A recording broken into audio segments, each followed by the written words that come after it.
Hi, நான் பிரியா. லா of attraction இதை use பண்ணி நீங்கள் உங்களுக்கு பிடிச்ச வாழ்க்கையை ரொம்ப சூப்பராக வாழ்கிறதுக்கு நீங்கள் எந்த மாதிரியான மைண்ட் செட்டில் இருக்கணும் அப்படிங்கிறதுக்கு உண்டான கிளாஸஸ் நான் எடுத்துகிட்ருக்கேன். உங்களுக்கு தேவை இருக்குது அப்படின்னா காண்டாக்ட் பண்ணுங்கள். தேங்க்யூ. ஹாய், இந்த வீடியோ பார்த்தீங்கன்னா நம்ம எல்லாருக்குமே மைண்டில் நிறைய விஷயங்களுக்கு நம்ம நிறைய விதமாக ரியாக்ட் பண்ணிக்கிட்டு இருப்போம். ரொம்ப ஒரு விஷயத்த ஹேண்ட்லிங் அப்படிங்கிறது வந்து ஒருத்தரும் நம்ம ஒரு மாதிரி பண்ணிட்டு இருப்போம். அந்த பல விதமான ஹேண்ட்லிங்குள்ள முதல்ல ஃபில்டர் பண்ணி ஒரு 2 விஷயத்த ஃபர்ஸ்ட் நம்ம பார்க்க போறோம். அந்த 2 விஷயத்த எப்படி எங்கெல்லாம் நம்ம இம்ப்ளிமெண்ட் பண்ண போறோம், அந்த 2 விஷயங்கள்னால நமக்கு என்ன மாதிரி ஒரு மைண்ட் செட்டும் மனம் நிம்மதியும் கிடைக்குது. அதாவது இப்ப நான் சொல்ற விஷயத்த நீங்க நிஜமாவே இம்ப்ளிமெண்ட் பண்ணும் பொழுது உங்களுக்கு கிடைக்குதா, அந்த ரிசல்ட் நீங்க எதிர்பார்க்கிற மாதிரி இருக்கா, இல்ல சும்மா இது ஒரு விஷயமா நான் வெறுமனே தியரிட்டிக்கலா மட்டும் சொல்றேனா அப்படிங்கிறத வந்துட்டு நீங்க யூஸ் பண்ணி பார்த்தாதான் தெரியும். அது என்ன அந்த 2 விஷயம்னு இப்ப நம்ம வீடியோக்குள்ள போய் தெரிஞ்சுக்கலாம். வீடியோக்குள்ள போகலாம். 2 கேட்டகரியா பிரிச்சுக்கலாம் உங்களை நீங்களே. ஒண்ணு கடவுளை நம்புற பர்சன், இன்னொன்னு கடவுளை நம்பாத பர்சன். சரிங்களா? இப்ப இந்த 2 பேர்த்த நீங்க பிரிக்கிறீங்கன்னா நீங்க அப்படி ஒரு மைண்ட் செட்ல இருக்கணும்னு நான் சொல்லல. ஜஸ்ட் சொல்றேன், உங்களுக்கு கடவுள் நம்பிக்கை இருந்தாலும் பரவாயில்ல, நல்ல விஷயம். இல்லைனாலும் நல்ல விஷயம். சோ இப்ப முதல்ல கடவுளை நம்புறவங்க எப்படி ஒரு மைண்ட் செட்ல இருப்பாங்க? எது நடந்தாலும் அவன் பார்த்துப்பான், எல்லாத்துக்கும் காரணமே அவன் தான். அதாவது அவன் தான் எல்லாமே. நான் தப்பு பண்றேன் அப்படின்னாலும் அதுக்கும் அவன் தான் காரணம், நான் கஷ்டப்படுறேனாலும் அவன் தான் காரணம், நான் நல்லா இருக்கேனாலும் அவன் தான் காரணம், என் லைஃப்ல எது நடந்தாலும் அவன் தான் காரணம். என் லைஃப் என் கண்ட்ரோல்ல இல்ல, அது பாட்டுக்கு ஒரு ஆட்டோ பைலட் மோட்ல போயிட்டு இருக்கு. என் லைஃப்ல மாத்துறதுக்குங்கிறது எதுவுமே என் கையில இருந்து நான் எதையுமே மாத்த முடியாது, எல்லாமே அவன் தான் பார்த்து பண்ணணும் அப்படிங்கிற ஒரு மைண்ட் செட் ஒரு பக்கம் வச்சுக்கோங்க. இன்னொன்னு, கடவுளை நம்பாதவங்களோ இல்ல வந்துட்டு சாமி கும்பிடுவேன் ஆனா வந்து நான் வேலைக்கு போகணும், அப்பதான் எனக்கு காசு வரும், நான் சம்பாதிக்கணும், நான் உழைக்கணும், இதெல்லாம் பண்ணாதானே எனக்கு பணம் வரும், நான் பாட்டுக்கு உட்காந்துட்டு சாமியை கும்பிட்டு இருந்தேன் அப்படின்னா எப்படி நான் சம்பாதிக்க முடியும்? ஸோ எல்லாமே லைஃப்ல என் கண்ட்ரோல் கீழே தான் இருக்கு. நான் என்ன நினைக்கிறேனோ அதுதான் இங்க நடக்குது. என் கண்ட்ரோல் மீறி இங்க எதுவுமே நடக்கல, நான் நடக்க விட மாட்டேன். ஸோ இந்த 2 விஷயத்த நீங்க வந்து நல்ல மைண்ட்ல எடுத்துக்கணும். சரிங்களா? மொத்தமாவே உங்க வாழ்க்கையில ஒரு விஷயத்த நீங்க ஹேண்டில் பண்ணணும்னா கோவப்பட்டோ சண்டை போட்டோ இல்ல வந்துட்டு கத்தி பேசியோ ஒருத்தவங்கள நீங்க பிளேம் பண்ணியோ இல்ல வந்து ஒருத்தவங்க மேல பழிய தூக்கி போட்டோ இப்படி வந்துட்டு நீங்க எதையுமே இந்த மாதிரியான விஷயங்கள்னால நீங்க ஹேண்டில் பண்ணக்கூடாது. சரிங்க? அது எல்லாத்தையுமே ஒரு பெரிய எரேசர் வச்சு அழிச்சிட்டு ஜஸ்ட் 2 லைனுக்கு கொண்டு வாங்க. ஒன்னு, லைஃப் வந்து அவுட் ஆஃப் கண்ட்ரோல்ல இருக்குது, ஆட்டோ பைலட் மோட்ல போகுது. இன்னொன்னு, அண்டர் மை கண்ட்ரோல், எல்லாமே நான் நினைக்கிறபடி நடக்குது. இந்த 2 விஷயம்.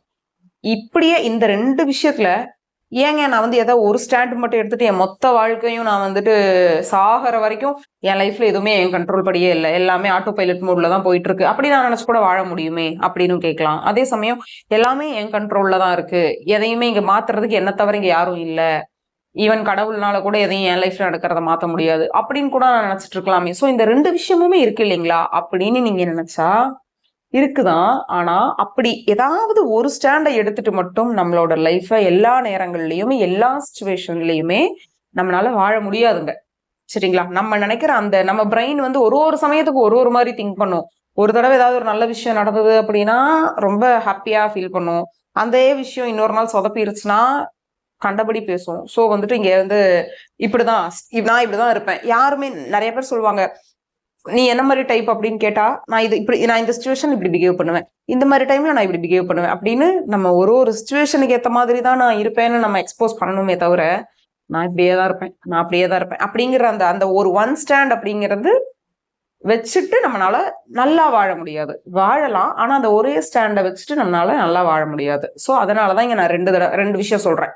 அவுட் ஆஃப் கண்ட்ரோல்னு ஒண்ணு சொல்றேன், அண்டர் த கண்ட்ரோல்னு ஒண்ணு சொல்றேன். சரிங்களா?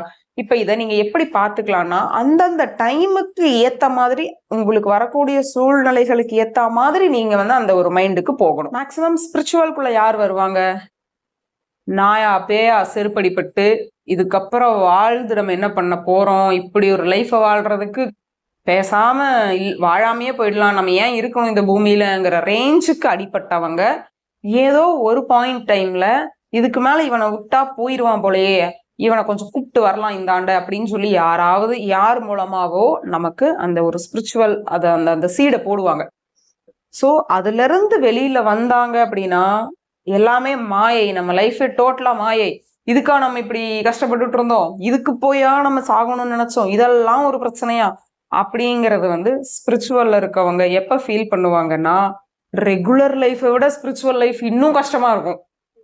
புரியுதுங்களா உங்களுக்கு? ஏன் சொல்றேன்னா, இந்த லா ஆஃப் அட்ராக்ஷனும் அப்படிதான், ஸ்பிரிச்சுவலும் அப்படிதான். Law of attraction plus spiritual equal to ஒரு லைஃப் இருக்கு இல்லையா? அது வந்து அதுக்கு நீங்க லா ஆஃப் அட்ராக்ஷன் ப்ராக்டிஸ் பண்ணாமையும் வாழ்ந்துட்டு நிம்மதியா போயிடலாம், ஸ்பிரிச்சுவாலிட்டிக்குள்ள இல்லாம சாதாரணமா வாழ்ந்துட்டும் நிம்மதியா போயிடலாம். ஆனா ரெண்டும் தெரிஞ்சுக்கிட்டு, அதாவது வண்டியே ஓட்ட தெரியலன்னு வச்சுக்கோங்களேன், ஒருத்தர் ஓட்டுறாங்கன்னா நம்ம பாட்டுக்கு உட்காந்துட்டு போலாம். அவர் கொண்டு போய் சேர்த்திருவாருன்னு நம்பியும் உட்காரலாம், இல்ல எங்கேயாவது ஏதாவது ஆக போகுது அப்படின்னு நினைச்சிட்டு உட்காரலாம். மொத்தத்துல நம்ம அங்க ஓட்டுறதுக்கு எதுவும் இல்லை. ஆனா இந்த அறிவெல்லாம் நமக்கு வந்துருச்சுன்னா, நம்ம உட்காந்து ஒரு 100 பேத்த வண்டிக்குள்ள வச்சுட்டு, ஒரு 1000 பேத்த வண்டியில வச்சுட்டு நம்ம ஓட்டிட்டு போகும்போது எவ்வளவு கவனத்தோட ஓட்டணும். அப்படி ஒரு பொறுப்பு, அப்படி ஒரு மிகப்பெரிய அந்த அவேர்னஸ், அந்த கண்ணு சிமிட்டாம அப்படியே இத்தனை பேரையும் நம்ம காப்பாற்றணும் அப்படிங்கிற அந்த ஒரு கூர்ந்து கவனிக்கணும், எல்லா விஷயத்துலயுமே ஃபோக்கஸ் ஒரே இடத்துல இருக்கணுங்கிற ரேஞ்சுக்கு நமக்கு பொறுப்புகள் இந்த ஆன்மீகம் சார்ந்து, ஈர்ப்பு விதி சார்ந்து இருக்கவங்களுக்கு ஆட்டோமேட்டிக்கா வந்துடும். ஸோ வந்து அவங்களால நார்மல் பீப்புளா திங்க் பண்ணவும் முடியாது. அது ஒரு கஷ்டம்.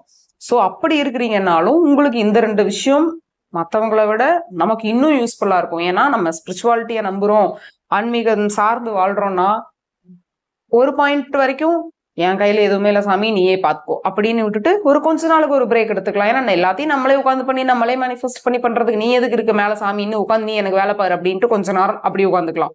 அப்புறம் நமக்குன்னு ஒரு அறிவு இருக்கு. இந்த பூமியில கடவுள் நம்மளை வந்து இந்த ஹியூமன் பீயிங்கா படைச்சிருக்கிறாரு அப்படின்னா, இப்ப மாடியில இருந்து கீழே விழுந்தா அடிபடும், கை கால் உடையதான் செய்யும். கடவுளே என்னை காப்பாத்துன்னு நம்ம யாரும் மேல இருந்து கீழே விழ மாட்டோம் இல்லையா? ஏன்னா கடவுள் வந்து காப்பாத்த போறது இல்லை. ஏன் காப்பாத்த மாட்டாரு? கடவுள் அதுக்கு பதிலா நமக்கு அறிவு கொடுத்துருக்கிறாரு.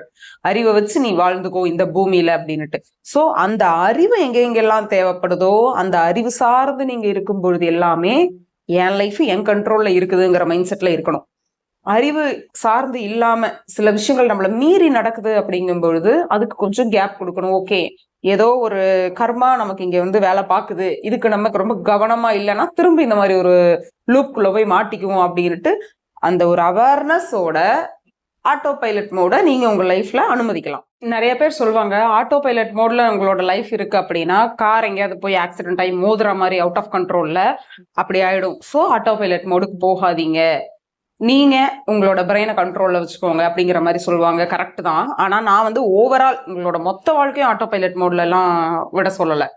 ஒரு பிரச்சனையை வந்து உங்களால ஹேண்டில் பண்ணிக்க முடியல, சடனா உங்களுக்கான ஒரு சொல்யூஷன் கண்டுபிடிக்க முடியல, ரொம்ப நாள் பிரச்சனை இழுத்துக்கிட்டு இருக்கு, இதுல இருந்து வெளில வர்றதுக்கு எனக்கு என்ன பண்றதுன்னு தெரியலனா, இப்போ ஒரு கார் ஓட்டிட்டு இருக்கீங்கன்னா அந்த கார்ல 2 ஆப்ஷன் இருக்கு. கொஞ்சம் உங்களுக்கு வந்து கை வலிக்குது, இல்ல தண்ணி குடிக்கணும், ஏதாவது சாப்பிடணும், இல்ல ஏதாவது ஒரு டேப்லெட் போட்டுக்கணும் அப்படின்னா, இல்ல ஏதோ ஒன்று கொஞ்சம் ரெஸ்ட் எடுக்கணும்னு தோணுச்சுன்னா கொஞ்ச நேரம் ஆட்டோ பைலட் மோட்ல போட்டுக்கிட்டு நீங்க உட்காந்துட்டு ரெஸ்ட் எடுத்துக்கலாம். அந்த ரெஸ்டிங் டைம்ல உங்களுக்கு தேவையான அந்த பிரச்சனைகள் சார்ந்து இருக்கக்கூடிய அந்த அனலைசிஸ் பண்ணிக்கலாம், அதுக்கான சொல்யூஷன் கண்டுபிடிக்கலாம், ஏன் இது நடக்குது அப்படிங்கிற மாதிரி நிறைய விஷயங்கள் அது சார்ந்து நீங்க திங்க் பண்ணீங்க அப்படின்னா ஓரளவுக்கு உங்களுக்கு அந்த டைம் கிடைக்கும்.